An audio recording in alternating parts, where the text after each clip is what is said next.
Thank you, Speaker. To the Premier. On Thursday, her government's ill-conceived funding policies and neglect of rural education and services caused several communities in my riding to lose their excellent rural schools. Rothwell Osbrook Secondary, North Stormont Public, and S.J. McLeod schools are set to close, limiting student achievement in Member the from areas Nepean Carleton. diminishing the township's ability Your to member's attract asking. young entrepreneurs and businesses. By the time her education funding review panel starts to work, it will be too late to save the high-quality rural public education for many students across Ontario. This can't be allowed to happen, and the Premier must stop procrastinating.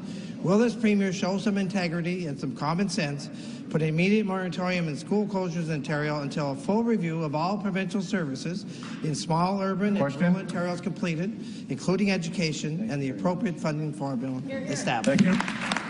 Premier. Minister of Education.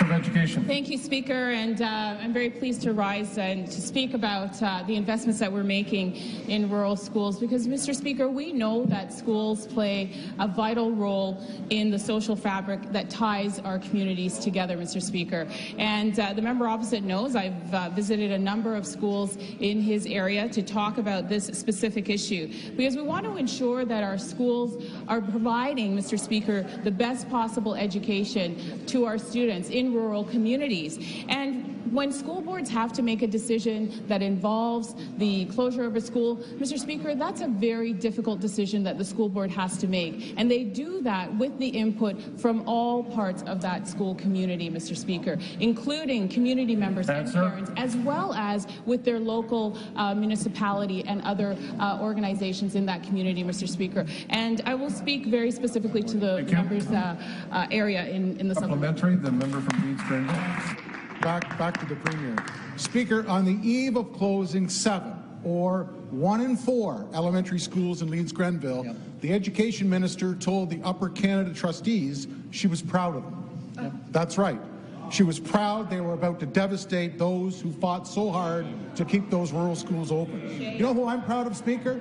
I'm proud of the parents, the municipal and community leaders who worked tirelessly and put forward ideas to save their schools.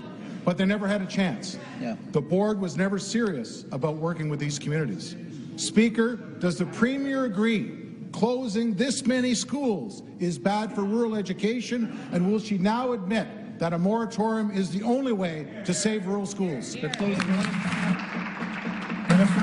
Mr. Speaker, you know, an arbitrary moratorium on school closures would not allow our local school boards to make the decisions that they need to make, which is in the best interest of local schools. And, Mr. Speaker, I just want to correct the information that the member opposite has put forward because, you know, I actually contacted the chair of Upper Canada School Board, Mr. Speaker, because they were doing leading work to protect students against opioid issues in their local communities, Mr. Speaker. And I felt that that work that they were doing with public health officials was protecting our students, Mr. Speaker, and keeping them safe and keeping them healthy. And that's why we have to support our locally elected school officials to act and to do what they know is in the best interest of their students, Mr. Speaker, and that includes decisions around the school configuration, Mr. Speaker. And I trust our local trustees to do the best.